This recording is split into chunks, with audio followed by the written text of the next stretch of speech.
Ja, no, smo že lih pri pokojnini, a vse prvega še nismo, ja. Veste, jaz sem že precej let v penziji, pa sem bila samo enkrat v Toplicah. Zdravstvo me je dal.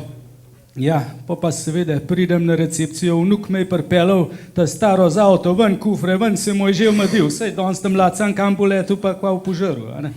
Ja, pa jaz sama do recepcije pridem, sej, kva tole imam od doktorja za en teden za prvs. Ja, gospa, ja, evo tlele je ključek. Aha, hvala lepa, sem rekla, kje pa se gre v mojo sobo, prav kar tam lepo vševno čez hodnik, z dvigalom pa boste najdla, ni problema.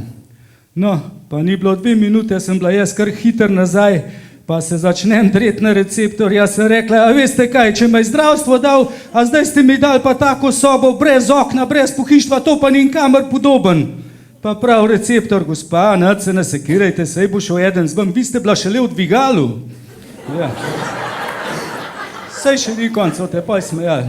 Ja, pa sem pa dol kosil dobila, pri kosilu pa enega možakarja spoznam tam okoli 50 let, kar zdrav je zgledal, po moje, da ni bil na socialo dol.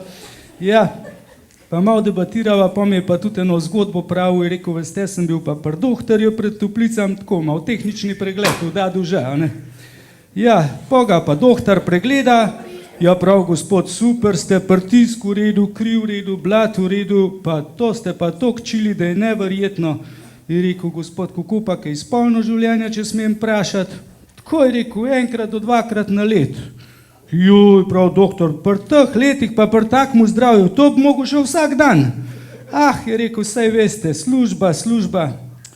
Pa se doktor malo popraska, prav, ja, saj tala služba, to nam bo vse vnučila, te službe po cel dan, to ni nič. Kaj pa ste po poklicu? Je rekel, župnik, veste.